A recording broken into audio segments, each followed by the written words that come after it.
अब उसकी बर्दाश्त की घड़ी टूट जाती है। वो जाता है सीधा हेंजी के पास ताकि वो दोनों ही साथ में उसका इलाज कर सके। दोनों ही एलौजी के तंबू को बाहर बंदूक लेकर खड़े हो जाते हैं और कहते हैं कि उसने जो कुछ भी चुराया सब कुछ वापस कर दे। लेकिन एलौजी इनकार कर देती है और हेंजी की ओर देखकर कहती है कि क्या तुम्हें लगता है जिसकी तुम मदद कर रहे हो वो तुम्हें बाद में खाना देगा।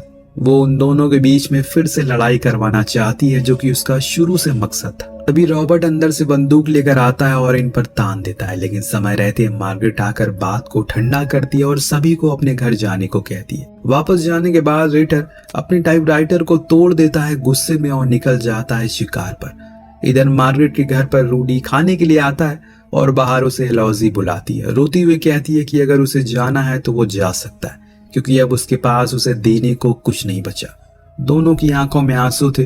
वो दोनों किस कर लेते हैं। आधी रात को अचानक हेंजी की आंख खुली क्योंकि बाहर किसी की चीखने की आवाज आ रही थी। बाहर जाने पर पता लगा कोई उनका पानी चुरा रहा है, इसीलिए उसने उसी की दिशा में गोली चला दी। पर ये तो डोरा का पसंदीदा घोड़ा था जिसे उन्होंने मार दिया और अगर उसे इस बारे में पता लगा तो वो उन सभी को मार डालेगी। नेक्स्ट डे डोरा ने देखा कि उसकी सारी मुर्गियां बीमार पड़ चुकी हैं। उसका घोड़ा भी कहीं दिखाई नहीं दे रहा, इसीलिए मार्गरेट परिवार के पास गई। वो तो अनजान बनने की कोशिश कर रहे हैं उसके सामने, जैसे मानो उन्होंने कुछ देखा ही ना। अब डोरा गिर पड़ती है तो हेंजी उसे संभाल कर घर लेकर जाता है जहां पर पहले से रिटर मौजूद था, जिसे वो सब कुछ बताने लगता है कि तभी उन्हें एहसास होता है कोई उनकी बातें सुन रहा है। जब वो बाहर निकला तो उन्हें वहां रॉबर्ट दिखा जो उनकी जासूसी कर रहा था। ये सब देखकर वो समझ गए कि ये सब कुछ करा धरा एलौजी का ही है। वो बाज नहीं आ रही अपनी हरकतों से, पर आज फैसला हो ही जाएगा। दोनों जंगल से होती हुए उसके पास जाने लगे कि तभी बीच में रूडी उन्हें दिख गया जो रोते हुए उन्हें सब कुछ सच कह देता है कि डोरा के घोड़े को उसने ही चुराया था क्योंकि एलौजी ने उसे ऐसा करने को कहा, पर उसे अपनी गलती का पछतावा है। लेकिन एलौजी को तो सबक सिखाना ही बनता है, इसीलिए पहले हेंजी अपनी बेटे और पत्नी को जंगल में लकड़ियां लाने के लिए भेजता है। फिर ये तीनों पहुंचते हैं उसके तंबू के बाहर और बाहर आने को कहते हैं। वो इनकार करती है, पर तब रॉबर्ट बाहर आकर इन पर हमला बोल देता है और रूडी को तो मारने ही वाला होता है, लेकिन सही समय पर हेंजी उसे पीछे से पकड़ लेता है और उस पर तब तक चाकू से वार करता है जब तक वो मर नहीं जाता। और इतने में एलौजी अंदर से बाहर आई और ऐसा दिखाने की कोशिश करने लगी जैसे वो उसके चंगुल में थी। अब यहाँ वो इन सभी को अपने रिजॉर्ट में बराबरी के हिस्से की लालच देने लगती है, लेकिन तभी राइटर उसकी खोपड़ी में पीतल उतार देता है और उसकी कहानी को यहीं खत्म कर देता है। गोली की आवाज मार्गरेट तक पहुंच जाती है और इधर ये तीनों ही इनकी लाशों को समुद्र में बहा देते हैं और तय करते हैं कि उनके अलावा ये किसी को पता नहीं चलेगा। अगली सीन में रूडी भागते हुए दोनों के घर जाता है और कहता है कि एलौजी और रॉबर्ट दोनों घर जा चुके हैं और अपनी एक चिट्ठी छोड़ गए हैं। ये सब इनका एक प्लान था, पर दोनों ही औरतों को पता था कि वो मारे जा चुके हैं क्योंकि एलौजी का कीमती सामान तो यही था। इसीलिए मार्गरेट अपने पति से कहती है कि उसने गोली की आवाज सुनी थी। उसे पता है कि वो दोनों मर चुके हैं और उन्हें रिटर ने ही मारा है क्योंकि उसकी बंदूक में सारी गोलियां वैसी है। यहाँ वो उसे समझाती है कि रिटर बहुत चालाक है, वो उसे जेल करवा सकता है, पर अब हेंजी परेशान हो गया, इसीलिए वो उसे जाने को कहता है। वो अपने परिवार को ऐसे बीच में छोड़कर नहीं जाएगी, ना ही किसी को उन्हें तबाह करने देगी।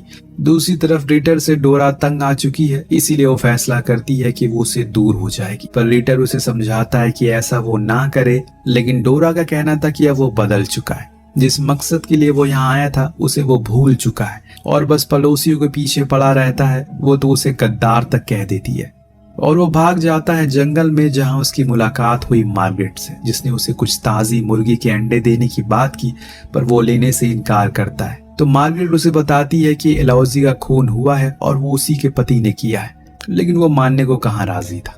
दूसरे सीन में हम रूडी को देखते हैं जो समुंदर में था क्योंकि उसे अब एक नौका दिख गई है जिसके कप्तान से वो सिफारिश करता है कि वो उसे ऊपर ले ले, जिसके लिए वो मान भी जाता है। तो यहाँ रिटर को अब एक नई चीज मिल गई है लिखने के लिए।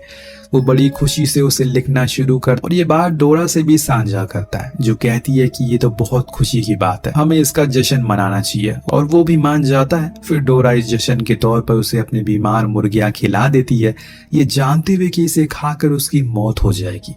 कुछ ही देर बाद वो भागते हुए मार्गरेट के परिवार के पास गया और कहा कि उसके पति बीमार है।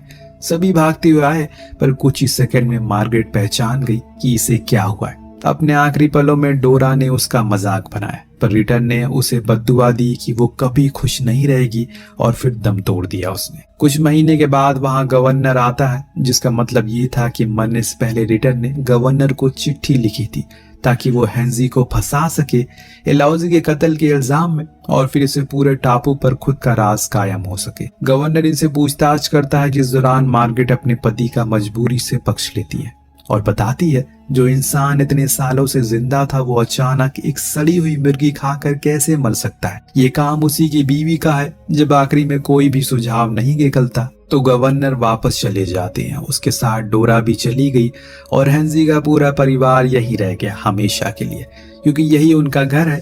कहानी के अंत में हमें बताया जाता है कि डोरा जर्मनी चली गई, लेकिन 1943 में उसकी कैंसर के कारण मौत हो गई। पर मरने से पहले उसने कन्फ्रंट किया कि अपने पति का खून उसने ही किया था, लेकिन कभी भी रॉबर्ट, मैनुअल और एलॉजी की लाश किसी को नहीं मिली। इसी के साथ ये कहानी यहीं पर खत्म हो जाती है। वेल, आपको कहानी कैसी लगी हमें कमेंट करके जरूर बताएगा। मिलते हैं अगले वीडियो में। Thank you so much for watching.